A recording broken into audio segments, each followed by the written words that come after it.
welcome to episode number 3 of the Salon Beauty channel. Today we're going to be interviewing Nicholas French. He's an award-winning avant-garde hairstylist, and he's the guy we're going to work with this year for Unified Beauty. We're going to fly him up from his hometown, New York, and he was going to teach over 12 to 15 platform artists locally, and we're going to put a hair show on for everybody. That was supposed to be actually happening May 2nd, and due to the virus, it got postponed. So we're doing this interview virtually and getting to know him a little bit more, and we're excited to have him actually come up to Fairbanks in the next few months or potentially this year and put on a show and raise some money for FRA. So meanwhile, we're going to be interviewing him, asking him some questions about his career. He has a very, very unique career. His dad was Freddie French, basically was an innovator during the Vidal Sassoon era. And then Nicholas has kind of created his own legacy, and we get the chance to interview him. So I'm very excited about that. And next week, we're going to be interviewing Alexi Bishop, celebrity stylist from Fairbanks, Alaska. All right, let's get this going. Yeah. Well, my question would be, what would be kind of a brief bio about Nicholas French? You've been doing hair your whole life, and I'm sure that's not really a quick bio answer, but just to get the audience an update of. Well, yeah, I mean, I was brought up. I had 2 elder brothers who never went into our industry. My dad was a very famous hairdresser in really slightly before the war. Then he went to the Royal Air Force. He was out for 7 years, had to rent his salons out. And then after the war, he had this very cool new techniques that nobody wanted because he made the hair actually move. And in Vidal Sassoon's book, he said, I went to see Freddie, and Vidal Sassoon, went to see my dad when he was 17. That's how far he goes back. And he went to this place called the Polytechnic. And the Polytechnic was a place you can go and see hairdressers work and ask questions, etc., etc. Different world then. And Vidal went there, and he said, I was so angry, it's in one of his books, when I saw this man work, because people laughed, because the hair actually moved.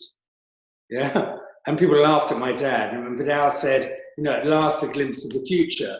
And they were friends for many, many years. And Dad had this whole thing about doing hair that moved and looked beautiful. And I'm talking about 1938, before the Second World War, right? And my dad actually invented, with Denman Dean, the actual Denman brush. I don't know if you all know about the Denman brush, my dad actually Denman Dean was sent to America in 1938 to develop, as a scientist, bulletproof vests. So my story starts with bulletproof vests. And what happened was, nylon was called nylon because NY was New York and LON is London. So it was a collaboration. It wasn't the nylons you girls are wearing. It was actually a very hard product, and it didn't work out. But in those days, they had free shipments on Queen Mary, which is in Long Beach now, and you could put in anything you wanted in the hole for nothing, okay? So Denman Dean brought back 3 tons of nylon. And his sister, Denman Dean's sister, he was a scientist, he wasn't a hairdresser, had terrible hair. And he phoned my father up. It was called, you have to look him up, Freddie French, and the company was named French of London. So he phoned my dad up and said, if you can get a hairbrush through my sister's hair, we're going to be in huge business. Because in those days, all they had was the 100% pure bristle brush. So the Denman brush, which I've got in my hand here, this is a small one actually, but this is a Denman brush. And the idea of the design of it was really, to style the hair. It wasn't for blow drying, that was later. This was actually in those days, what they did, let's get more like girls over here, to do a quick demo. Otherwise it's boring. Us hairdressers love to do some kind of hair. All right, let's get this baby over here. So what the idea of this was, was every client went into the salon in the 30s or the 40s or the 50s. My dad was out for 7 years, so he was almost in the 50s, like 46, 47. So the idea of using the brush, the Denman brush, was to create volume in the hair. So the client came into the salon and she had her hair basically cut when it was dry, okay? They never cut the hair when it was wet. Isn't that weird? Okay? I was a Sassoon trained hairdresser. And the way they cut their hair was very interesting because they didn't cut it like cutting today. It was very interesting because what they did basically, they cut their hair. It's called tease cutting. I'm going to show you one technique here. It's always useful to see techniques before I tell you my story, which is very boring anyway. So look, so what they basically did, the hair's dry, she hasn't had it shampooed, she hasn't had it set, she hasn't had it brushed out. So this is, she's got a lovely colour by Doug Martucci. It's a friend of mine, colours hair. So what they did, for instance, if they wanted the hair to land here, can you see this clearly? Should I move a bit forwards? If they wanted the hair to land here, right? Like the Friends haircut. Do you remember the Friends haircut? You remember that Jennifer Aniston thing? I revisited my dad's cutting technique in the 1990s because I used to do all the air hostesses' hair in London. I had a salon on Beach Street and Carnaby Street, really cool. And this air hostess came in from TWA, that's how long ago it was, and said, I want a Friend's haircut, yeah? And I said, hang on a minute, you need to bring your friend in because I can't see the haircut. Because I didn't know what Friends was. I was English, right? Living in England. And she showed me a picture and I thought, oh my goodness. And I combed the hair through, kept combing, thinking, how am I going to do this? So that, how am I going to cut this front softly so it's going to land here? And I couldn't think how I was going to do it. And she kept saying, well, what are you doing, Nick? Do you know what you're doing? I said, of course I do. She said, unlike American hairdressers, we have to test the scalp flexibility and all the different things before we commit to cutting the hair, which was absolute bullshit because I didn't know what to do. And I remember my dad's technique of over-directing the hair, and then he would turn his comb around and he'd hold his comb like money, which I don't have any money anymore, but his comb feels it like money. So you've got that sensitivity, and then you tease the hair and you'd hold it low, and you do the same directions that you do with modern haircuts, and then you'd hold the axis of the shears like that, and then you cut that off like this, yeah? And that's what I was terrifying stuff.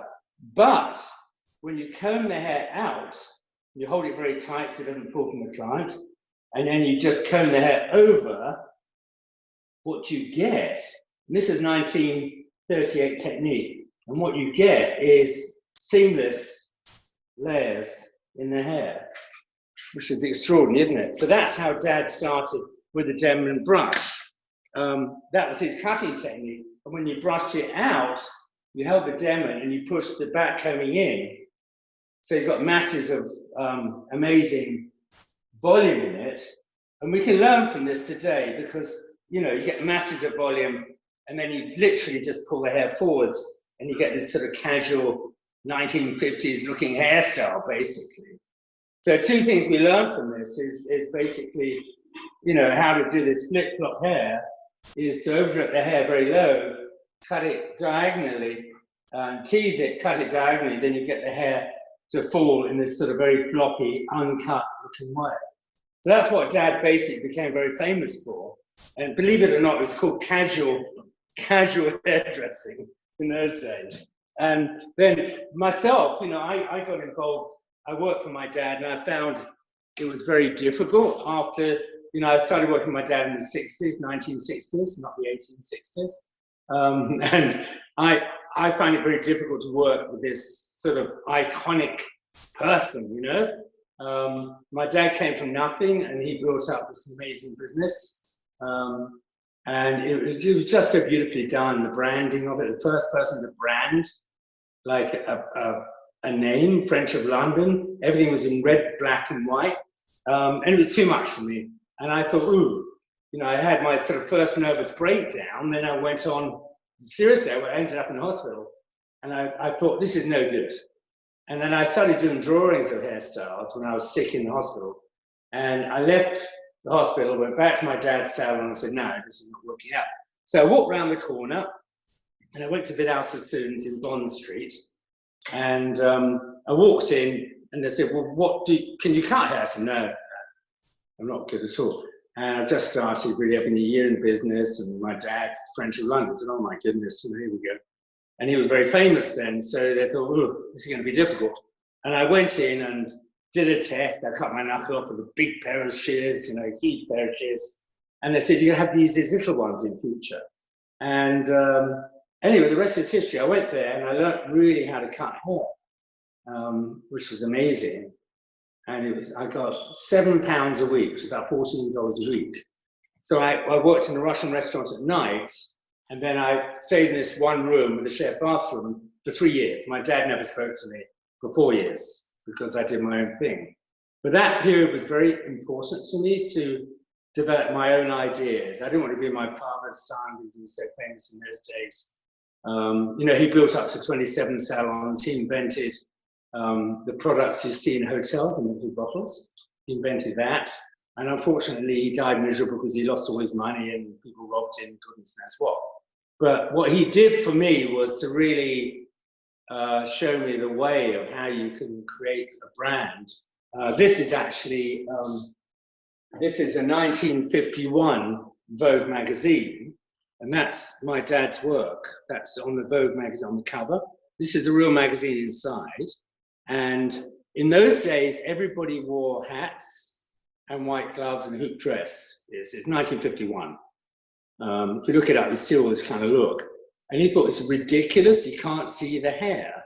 So Dad designed hats where you could see hair, which I thought was fascinating. He sold them in his salons, and very clever man, really, because a lot of people in the evenings wore exit dresses, which were backless dresses. So he designed hats that would go with that, with chignons, It's like the difference between a chignon and an updo is about $35.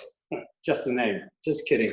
And so he really inspired me to do things differently in the back of my mind. So I worked at Sassoon's, I left there, and it's like, for instance, this is a great example of an old Sassoon haircut. You can see it here. That I created, like one side's quite short and the other side's quite long. And to that point, you can actually cut the hair.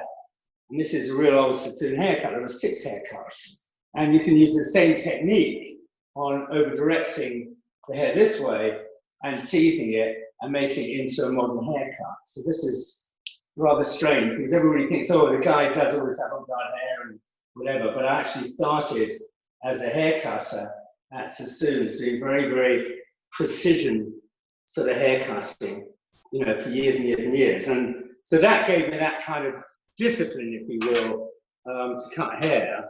And I actually held the hair when Sassoon actually himself cut it. So it was an extraordinary experience for the 3 years I was there. Then I moved on, and I had a brief time in Canada. I had in the late 60s, and then I went to a place called Derrick Row. I had this wonderful girlfriend who's a German girl who was a brilliant hairdresser from Carita in Paris, and she did all this beautiful dress work and everything else. And I went to this salon called Derrick Row, and I said, well, he said you've got to do all these, upswept styles. And I said, what's that? I just cut hair. And you have to learn it, Nick. So I learned one hairstyle, and it was brilliant, an updo. And what I used for that was like fillers. It was like cotton wool filled in stockings. And I put the hair up in these very extravagant looks. And in those days, 1969, 1970, you had to put the tiara in the middle. And more often than not, because of the value of the tiara, you had to sew it in to a braid, okay?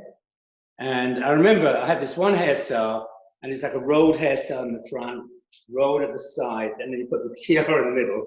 And I did the braiding and sewed it all in. And I had a phone call in 1969, and it was a long time ago. And they said at the salon, oh, you can't take phone calls at reception. You have to take them in the staff room. I said, okay, that's fine. And I went down to the staff room, and the voice on the phone was like, "Oh, this is Commander so-and-so, I'm the equerry to the Queen of England." And I said, "This is some sick joke. You know, I've got clients waiting." You know, in those days it was perms, and I was trying to neutralize my perms and whatever. And I said, "No, no, it's Princess Margaret's requested you to do her hair." And so I went to Kensington Palace, which is the little palace, not the big palace, and I did her hair for a couple of years, 4 times a week. And I'll never forget when I went in as a hair cutter with the one updo. I went in there and I did her hair and whatever, and she was very nice. She was always a bit 3 sheets to the wind, which means to have a few drinks, and she was good fun. And I remember she came up to me after about a week and said, "Nicholas, darling, can we have a chat?" So I said, "Yes, ma'am." You know, I have to say ma'am, like, you know, am really, not like mom, you know. And she said, "Why has one only got one hairdo on one's head?" And I said, "Because I only know one hairdo." So then I had to learn how to do all these things with long hair. And luckily, I was in this salon called Derek Rowe, where they had the hairdressers from Paris and hairdressers from Italy who were wonderful with long hair. And because it's hard to believe, look at me now, but I was very young, very energetic, very enthusiastic. And they stayed behind, they taught me tips and tricks, you know, how to make hairpins disappear, all that kind of stuff. And then, you know, it was fantastic. So I moved to there, then I moved on from Derek Rose, and I went to America to work in a place called Blood, Sweat and Scissors in Atlanta, which was the first unisex salon in America, actually. It's amazing.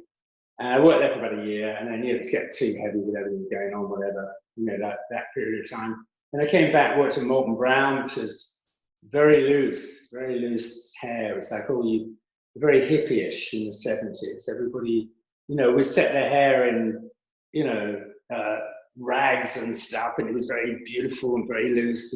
And it, really, in those days, people said, "My God, this is crazy. You know, why the hair looks like it hasn't been done."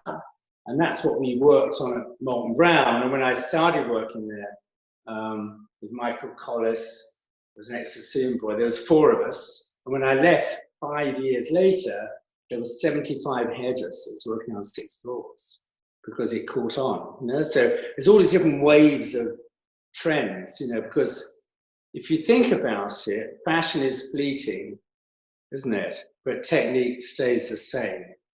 You know, it's just a matter of, ooh, don't overset the hair. Like now, you know, I have to walk away from the hair because it looks like nobody's done it.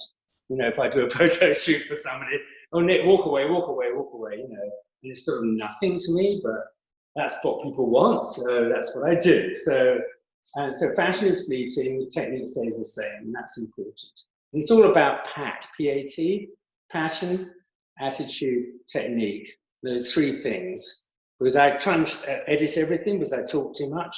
So now it's all about passion, attitude, and technique. And that's really what our industry is about. And technique is very important to have a great sort of dictionary of techniques. You know, how do you deal with this kind of hair? How do you deal with that kind of hair? You know, and that's very, very important. So I moved on from Molton Brown, and then there's a company called Glenby, which is like a Regis. They bought a salon called Harvey Nichols, which is a very trendy store, a bit like Henry Bendel's was in New York, or in Barney's, you know, very trendy store. And they hired me out of Molton Brown to make that trendy because they weren't very trendy. You know, those department store groups weren't. So I stayed there for a bit, and then I opened up my own places, 3 salons in England. And then 1991, I went to America to do some shows. I've done about 2,455 shows so far in 27 countries. But I did a show in America, in Long Beach, and Carol loved me, and they said, "Come join Logix." And I went to Matrix, and then the rest is history. And 2 years ago, I left Matrix. I'm freelance again, which is sort of weird after 24 years. But, you know, apart from these plagues and things, I'm sort of enjoying it. But, you know, and also the avant-garde thing has really been, in America, I've been well known for avant-garde work, possibly, dress work, possibly. And that was something I just got into by chance. And that's That's the most important thing to me. And I think you have to take, advantage of what you do. And like my first cover of a magazine was Cosmopolitan in London. And ironically, when I was with Matrix, must be a few years ago now, and I got invited, I said, would you come and do the 40th anniversary of Cosmopolitan magazine in New York? And there's 40 girls, you've got to get all their hair done. But I had the team help me out, which is fantastic. And I said, well, why am I doing this? He said, don't you understand? You were the first person ever to do the first cover of Cosmopolitan in England. And they loved the shot. And this is in 1972, right?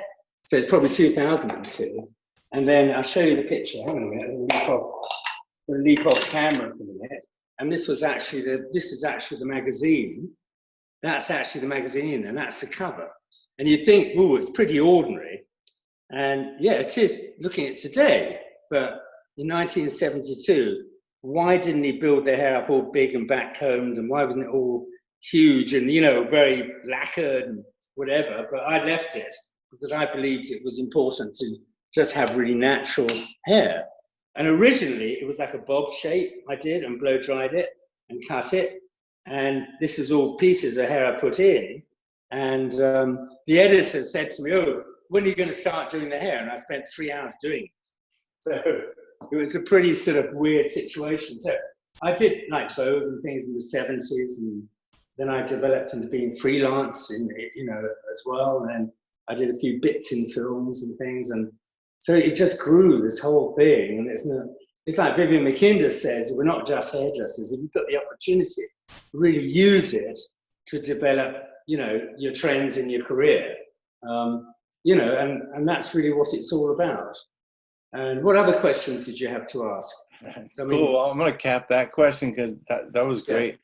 That was a brief, very nice description of your history. And as I got to know who you were in the industry, we're really honored to have somebody that has such a unique history, all the way tying back to Sassoon with your dad. But I think you certainly created your own legacy the more we get to know who you are. And I'm excited because we caught you in this time of your career to where you are freelancing, and we could partner and do things like this. And I'm really excited for what we can do next year together with Unified Beauty. So yeah, we're really blessed, and thank you for joining us on your freelancing journey. Recently, I had my niece over, who's a great artist. My late brother, who died at 44, is an amazing painter. I wish I could show you around the house. Next time, I'll take this to a different place of the house with the paintings.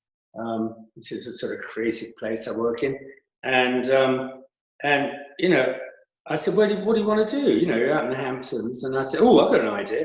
Why don't we go and see Jackson Pollock's house, who was a painter in the 1950s, who was compared with, de Kooning.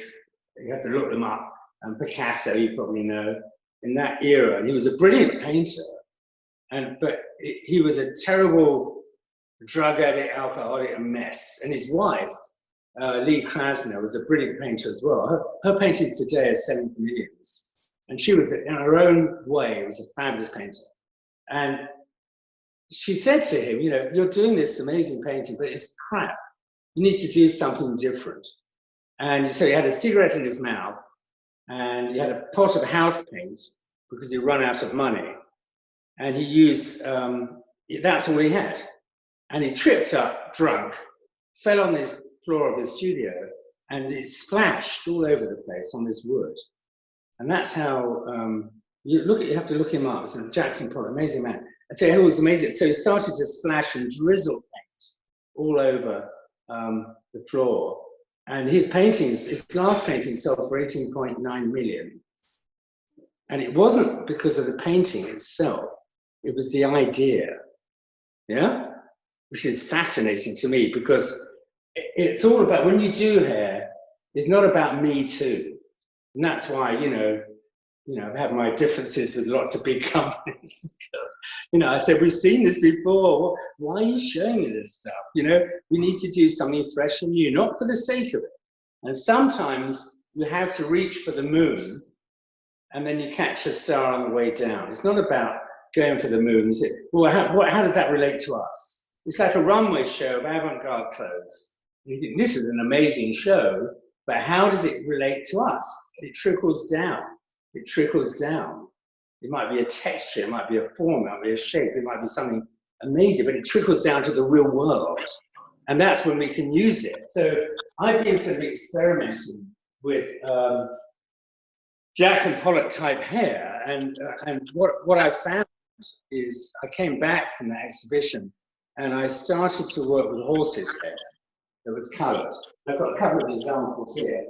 So let me show you the texture of it. So this is what it actually looks like. It's not style, but this is what it actually looks like, which is almost see-through.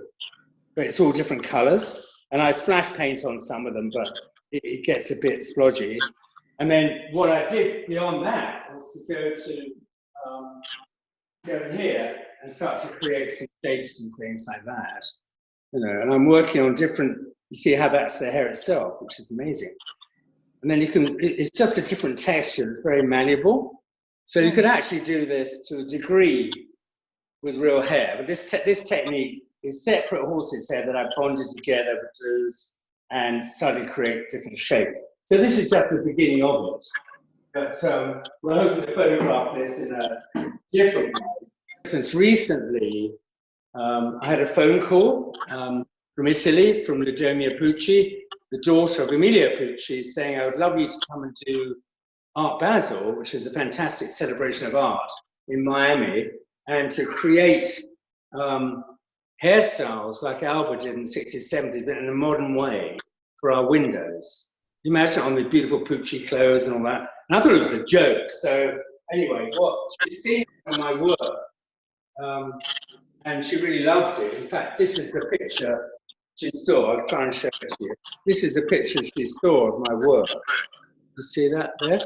Yeah. That's beautiful. What we call Blades of Grass. That one in 2012 as a collection for Naha. And these were the pictures that they did in the 60s and the 70s, which I thought were amazing. And Alba was a hairdresser who I don't think she's any longer with us. So these were the pictures that they did in like Greece. You see all the sculptured hairstyles. So they said, well, what can you do like that? So being part of LMVH, you know, this company was some other pictures here of what they did in the 60s, 70s. So they're a bit tricky to say the least. So I said, well, I can do like sculptured things. And I did drawings, which they made into their invites to the event. And so basically what I did, I moved forward, and this is one of the heads that we did made out of real hair. Can you see that? That's beautiful. So you made that. And that's no backcombing, no teasing, nothing. It's all on forms. So we went down and started making these. We made these things and took it to Miami. And this is interesting because this was inside the store of Emilio Pucci. And what we did went very almost 60s. You can see the sassoon element of the haircut in there. You see that properly? Yeah. So I did all these very sculptural looks throughout the whole thing, and also in the windows, which was quite fun. And this was another one we did here, which is quite sort of interesting to look at. Can you see that? Yeah, those are very so your history is amazing. Like, you have lived a long, awesome career. Out of all of that, what would you say was your most defining moment in your career when you thought, like, wow, I made it? God, that's a difficult question. There's so many moments, you know. I did a lot of alternative hair shows. You know what they are? I did 11 alternative hair shows to raise money for leukemia for children. And it's all avant-garde, right?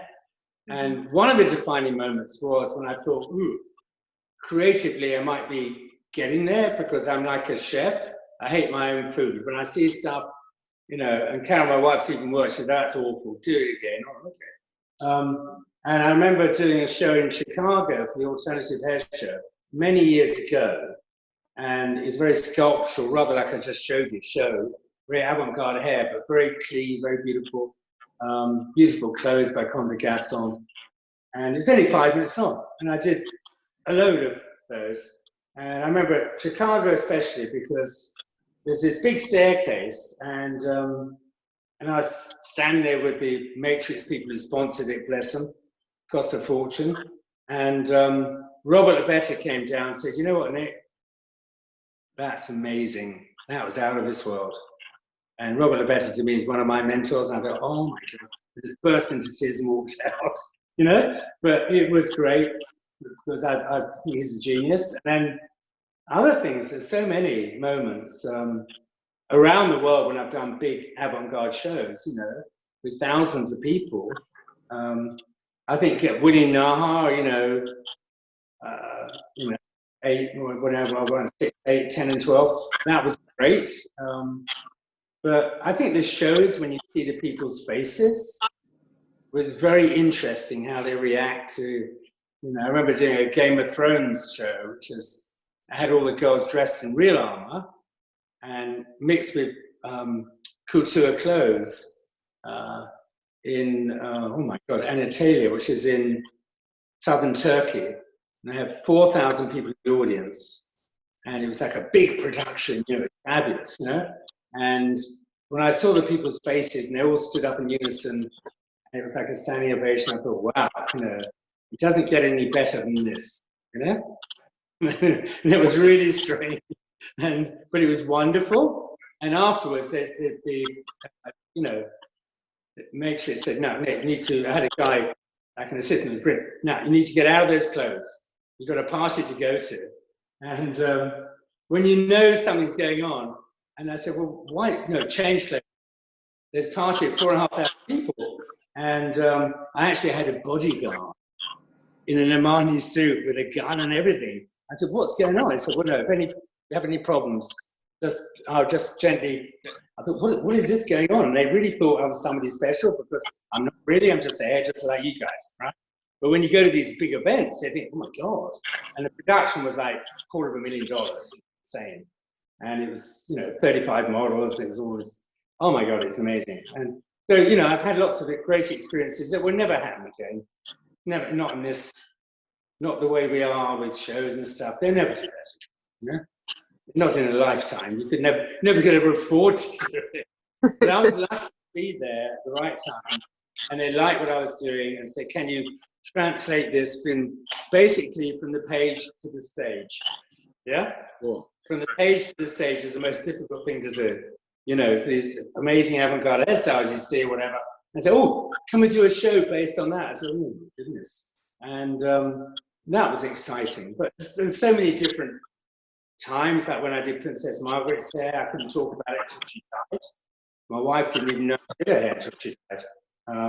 That was amazing, you know, and seeing this artwork and the paintings and the holding the tiaras that are worth, I should have run out with one of those tiaras. They're worth millions and millions of dollars.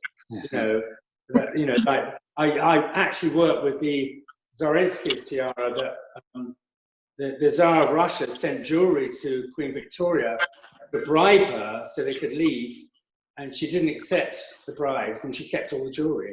And I actually put these tiaras on her and thinking, my goodness, what am I holding? It's history, you know. There's so many thousands of different opportunities I was lucky to have, but you know, I worked very, very hard. That's great. You should be very. I'm still waiting for the check. I'm still waiting for the check. I never made the money I should have made, but at least I've had the experiences, and I can still remember. I'm in the process of writing a book, and I started with my dad's story, and I got to, my goodness, it's where I can remember the details. And it was an extraordinary story, you know, and it's going to move into my story, and hopefully, you know, we can get this out, because we have a colossal library here in West Hampton, all my dad's press books and Vogue covers and beautiful pictures he's done, and it's very, you know. Hopefully we can see some of that when you come up to Alaska. Yeah, we can sneak peek. Absolutely. For the episode length of it, I wanted to make sure we can get all the questions in it. Yeah. So we're gonna go down to Aurora. She's Got a question for you. What advice would you give for someone just now entering the hair industry? Well, oh, that's a really good one because, I think if I had a room full of young people just starting, I would sit down, firstly tell them they're the most important people in the world because they're the people going to come behind us. So they have a bit of responsibility, but at the same time, never, never, never, never, never give up because you're going to have terrible days, you're going to have good days, but it's going to be a very, very tough business to get into. It's not what you think it's going to be. Because most young people they see the glamour, they're at runway shows, they're doing this, it's really cool, they're on film sets, and I've done most of that, and probably all of it, and a lot of it's very challenging. And I think the most important thing they've got to focus on is learning to be passionate, learning to be patient. It's all P's, actually. If you think of passion, perfection, precision, persistence, perseverance, pain is a big one. Pain is a big one. They've got to really be very courageous because a lot of people I know have given up because they couldn't stand all this. There's so much to what we do, but you've really got to learn the basics. The real foundational skills are the most important things to learn. And sometimes you won't even use half of them, but then you have this great dictionary of techniques that you can bring out and use in any situation, And I think that's the most important thing. It's like my father was brilliant at making things simple to explain to students, When I was a young guy and I did a show, it's a small show, and I was doing a cut. And my dad was sitting there and I said, "Oh, Dad, what do you think?" He said, "It's absolutely terrible, Nick, absolutely terrible." I said, "Well, that's great, isn't it?" And I said, "Well, can you tell me why? You're my father, you should be helping me out." And he said, "Well, you know what? First thing you have to remember when you're cutting hair, it's not how much hair you cut, it's what you leave and where you leave it that is important." Isn't that insane? He never said, "Oh, you took the wrong angle, you took this, you should have done that." It was nothing to do with that. It was just the fit. And also, when you do the consultation, which is the most important thing in our industry, because you ever done a hairstyle yourself? Fabulous color, fabulous haircut, fabulous whatever, and you never see the client again. You think, why? That's probably my best word. I'm a guy, okay, with the hairs on my arm are going up. Wow, I've done a really great job. Because you didn't know who was sitting in your chair. Does that make sense? And then my dad used to say, if you understand the inside of a woman's head or a client's head, you have a chance of getting the outside right. So it's all these different things that you have to equate into what you're doing as a student. And a lot of students need to be explained to that this is not an easy ride. You have to learn, 2 people died when they invented the permanent wave. Do you know that? There's a plaque in Zotos. They got their names and everything down because it was like a chemical experience. So they really got to understand how serious this industry is. And unfortunately, the world makes it very light-hearted. Now they're all going on the TV saying, "Oh, you've got to get these clippers to cut your own hair." And, well, this is how you can cut your own hair. It's ridiculous. So it's a very serious thing, I think, that, just the seriousness of it is very important. But you need to be very light-hearted, have a lot of energy, a lot of perseverance. It's all about P's. I can send you all the P's. Nice. Drop it in the chat. Yeah, I can send you a million P's. That's great. So Riley, what question you have? All right, so my question is what are a few quick tips for someone who's wanting to enter into NAHA, like any category? I think the NAHA is it's all in. If you fail to prepare to fail. So what you need to do is now you've got this amazing facilities where you can look at all the, internet and everything, get ideas from, just look at lots of different ideas and think. Now, originality is the coolest thing to do. But when I mean, it's a while ago. When I won NAHA, everything I did had to be my own. I don't copy anybody. And you have to go through a lot of pain to get new ideas. I draw them out. I mean, I've got drawings for every hairstyle I've done. And then I try it out, and it's all in components, you know? And you really need to work with different textures. Like I was showing you, I don't know, the different texture of the horse's hair and stuff. That was interesting. Nobody's ever done that. So I'm starting to work on that now. I try and find different things to do with hair, you know? I mean, this is a picture of, this wasn't a NAHA one, this is a close-up of the blades of grass that I invented 20 years ago. But what it is, this technique here, is all that is hairspray and a piece of hair, right? So I started doing this blades of grass thing. I thought, ooh, that's interesting. And then I develop it, you know? But you've got to get an idea, like a concept, an idea. It might be, I don't know, it could be like, oh, I'm going to do this alien type thing or this, you know, you've got to get an idea and then you follow it through and you develop and you develop and you develop. It's not just like going to the studio, oh, I'm going to do a bit of avant-garde hair, you know? It's about doing something that's going to be, you know, it's the feeling of the hair. What do you want the hair to look like? Do you want to be a fiber? Do you want to be very smooth? You know, where is this girl sitting? It's the theme. It has to be 3 photographs. If it's avant-garde, everything has to go together. Yeah, and I've judged it for how many years? My goodness, about 14 years. I've been a judge for NAHA in all the different areas, like color, everything else, right? And when I look at what I'm seeing, it's all about the synergy. Is it a theme? Does it really come together? Yeah. And if you look at my stuff, you can look at it. I don't know, it's around somewhere on the internet. You'll notice one thing with avant-garde: very little makeup. Because I've got so much going on with the hair, why would I have all this? And God bless all your hairdressers. They come up to me with a picture, Nick, what do you think of this? You know, oh, it's very nice, it's fantastic. I said, what's going on with the face? And they've got these feathers and they've got all this stuff. It's gone over the top. Edit it down, edit it down. It's about balance, proportion, and shape, beauty and form. And all these, you know, it's got to look like nothing must stand out. It's an amazing picture. That's all you've got to think of. It's an amazing picture. Nothing must stand out. And the quality of what you do is, I was trained before they could retouch, right? I was a session hairdresser when there was no retouching, it was film. So I had to do stuff for real and get it right the first time. And that was very, very interesting. So it's all about thinking of a theme, number one, developing it, practicing doing the hair, even on pieces of hair or whatever. And I really recommend nowadays you can use wigs and hair pieces. I use amazing pieces of hair from like, you know, Great Lengths and Hair Talk and all those people.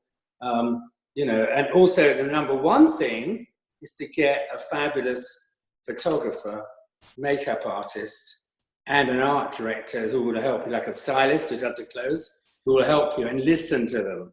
Like I work with amazing people like Roberto Agresti, who's a wonderful photographer, and direct them. You have to have storyboards of everything you want to do, and show them the theme and everything way before, so they can start thinking about lighting, about this, that. It's all these different elements about how it's lit, where it sits, what the style is, what the theme is, and what the story is. Because what I look for when I judge, and all these other judges, is what's the story? Is it a story, or is it all over the place, you know? So it's got to be very thematic, but you really have to practice it. And also, don't go in with, like, if you're doing avant-garde 3 hair pieces, go in with 6 hair pieces. Because you can get it on the head and the photographer will say, you know what, this is the wrong balance, it doesn't work. You've got to get extra stuff so you're ready to go. I always did 6 shots. You know, I did 2 different looks, 2 different submissions a day. So I did 6 shots on the same 3 models, you know, and I did different things. And that's important. So it's thematic. You know, just think very, and also edit it down. It's a photographic competition. Yeah. So think of the photography. So there's amazing photographers around now, you know. I mean, I won with Roberto Regresti. I won with Babak. And I said to Babak, if it looks like a Babak photograph, I'll kill you. So it didn't. It was absolutely stunningly beautiful. It's called the Blue Collection. If you look at my collections, Nicholas French Avant-Garde collection, they come up. The Blue Collection Babak did. Wonderful photographer in his own right, but he has a certain style. As I said, I don't want anybody to recognize that style. It's got to be like, pull back, do this. I went to Toronto, I shot it. It was fantastic, and we won. Yeah? Roberto de Gresti, I won a few times with him. He was absolutely spectacular. I won once with Joseph Cartwright in the old days in '06. But I have to say, it's just finding the photographer that you can relate to. That's your starting point. And also the theme and the mood. And all this Pinterest stuff is incredible. But if you're going to, don't go to the studio unless you're mega prepared. We go with an army of hair pieces and things that we can really, you know, get into, you know, and really work, because that's the most important thing, that you're very over-prepared. Yeah? That's great advice. Yeah. That's okay. That's a ton of. We're excited to be able to get all those ideas ready for when you come up, so we can. Yeah. Next year's kicked off with. Oh my goodness! Yeah. Hopefully this thing will end. You know. Gosh. Exactly. Well, we got one more question, Annika. I'm gonna unmute you, and there you go. All right.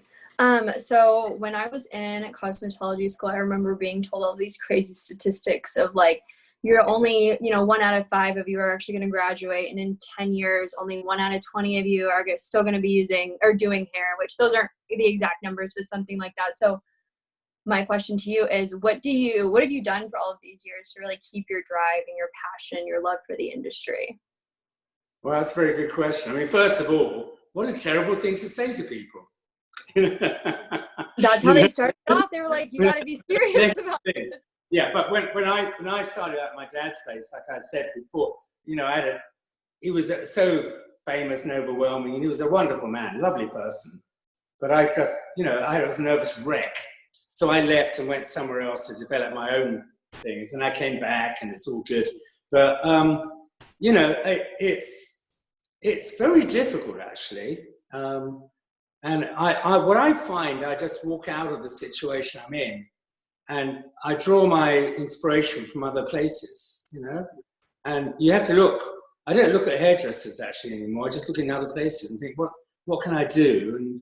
And I've always thought the last probably 20 years, what can I give to this industry that's different? I don't want to do Me Too. I don't want to do the same, you know. And I look at all the magazines now. God bless them, and all the hairdressing is like nothing. It's all the same.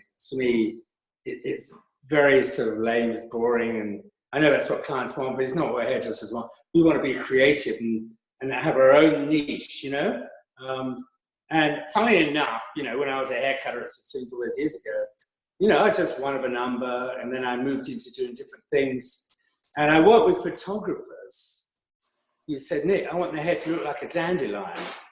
I said, this is in the 1970s. I said, I can do that. And I thought, how am I going to do that? So it pushed me to do different things. And then I worked with, I remember I worked with some amazing, somebody said, go and do a TV commercial. So I turned up, I did the TV commercial, and the director said, who the hell is a hairdresser, right? So he took me down to look through the camera. And in those days, when you did a TV commercial, and I did a Campari drinks commercial for the cinema, okay? And the thing called rushes, you go at 5 a.m. in the morning, you sit down at a little cinema, and you watch the rough film from the day before. So I did that, and the director said, where's the beep hairdresser? Get him down here, I want to speak to him. So I went down nervously to the front of this little cinema showing room, and he said, what the hell, don't you understand, Nick? The hair on the screen will be 5 foot wide. The head will be 5 foot wide. And I said, I didn't know that. I'm just a hairdresser, you know. He said, no, you're not. You've got to be a visionary. You've got to understand where you're putting the shape into and all that. And oh God, I said, I thought I was going to be fired on the spot. And the actual director was Ridley Scott. you know, the great famous film director who did Alien, all those amazing films and stuff, and Gladiator and all that. And he said, this is way, way before all that. And he said, you stick with me and I'll show you how to look through a camera and a movie camera and see the balance, proportion, and shape of what you need to do. So to that point, now you have all these iPads and everything else, whatever you've got, is to look, everything you do, it doesn't matter if it's a client, it doesn't matter who it is. You look through the iPad, you take a photograph and record it and look at it and think, ooh, what could I do that's going to be better? You know, where can I go to do something different? And experiment with things. I do drawings. My drawings look like animals, but I do drawings, you know, and then I do the hairstyle, you know, on stages to force myself to go to a different place. So if you feel uncomfortable, you know you're learning something new. And I've been to every course in the entire world, you know, and I went to Sassoon's once a few years ago, and they said, why are you here, Nick? I said, well, I've come to learn something different, make me feel uncomfortable. And they did this wacky haircut I had to do, which is like a zigzag haircut right the way through the whole head. And it's like shorter to longer, longer to shorter. I was getting crazy. It took me 4 hours to do it and bring the hair up and collapse down. And then I had got a friend of mine to color it duck white, not duck white, swan white. And I did a hair show the next week at the Matrix. And I did this, I found a beautiful young girl. I did this haircut on her hair. It looked very, very different. And they said to me, Matrix, this is not our trend, Nick. This is different. I said, it's my version. Because I was so excited about breaking into something new, you know? It's like years ago, I was in America in the 1970s doing a hair show. And there was this ridiculous thing, Trenton, New Jersey, I never forget it, for Conair. And it's a ridiculous person said, you have to cut with these shears, Nick, these scissors. I said, they're scissors, they're not shears. Because I was a cocky English person, you know. And I said to my assistant, Mark from London, I said, Mark, go and get a bottle of Heineken beer and break it on the, you know, those buckets you have with the sand in, you know, to put fires out. So he did it, he gave it, he said, Nick, what are you doing? And I did a whole haircut with a broken bottle to show them that you can cut hair with anything, as long as you have the technique. And I said, it's all a journey of emotion. I was cutting this hair with this Heineken bottle, and they were really angry, you know, and this girl came up with this beautiful layered haircut you've ever seen in your life, and it was seamless. So I found a really sharp edge on the broken bottle. But I said, it's a journey of emotion. You've got to be careful, because I couldn't do that. Because that, you know, if you cut hair like that, it's angry. So I had, you know, it's really, when you cut hair, for instance, it's something that comes from within. If you're angry, you get angry hair. If you're very soft and gentle, you get beautiful soft hair.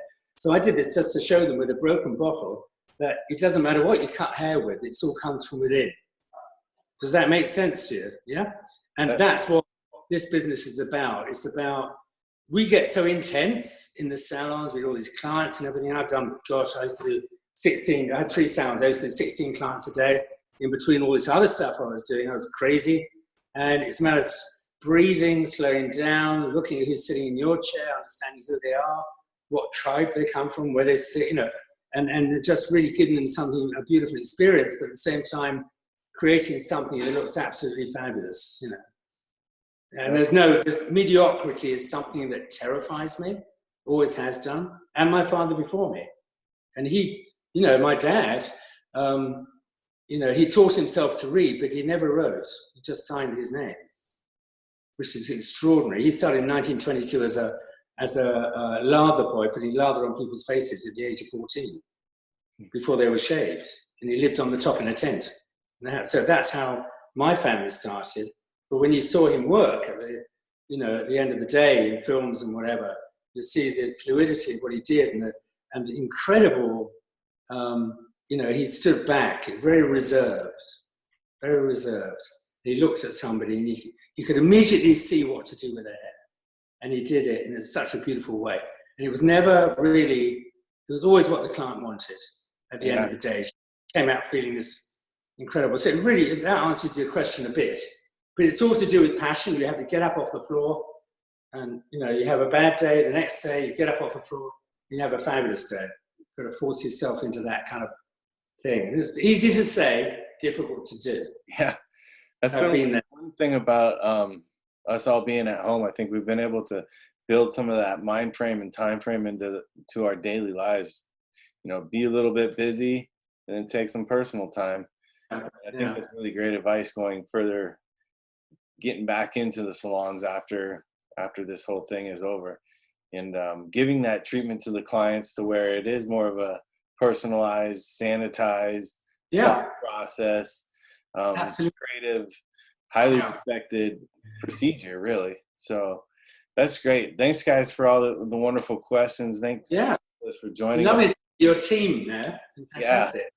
Yeah, we can't wait to hang out with you and learn more from you. Oh, absolutely. We're going to reschedule everything. We'll be out there rocking and rolling, doing some amazing stuff, and sharing all the techniques, because it's so difficult really to show anything here. You just need to be, see do. Yeah, I can see the horsehair in person. I want to see that up close and feel what that feels like. Yeah, so you can take it home, because I'm very much, even everything from how to make a hairpin disappear, which is, sounds crazy, but very important. How to do certain haircuts, how to do, avant-garde work, how to plan it with the end in mind, and also visualize, conceptualize, clients, what their hair should be at the end of the day, and, recognizing who's sitting in your chair, which is half the battle, Yeah, it really is. And what kind of hair you're working with, recognizing what products you should use in the hair. That can be a drama in itself, lots of tips and tricks with that, So I think there's so many things to go through, all the different ways of, using the irons in the hair, the different ways of backcombing hair, the different way, like I said, if you fail to prepare to fail. It's all in the preparation. And recognize what's sitting in front of you, Exactly. It's half the battle, isn't it? Yeah. Before we sign off, Nicholas, how do we find you? Do you have a website or anything? Yeah, I've got nicholasfrench.com, but also my email is frenchintl@aol.com. Okay, cool.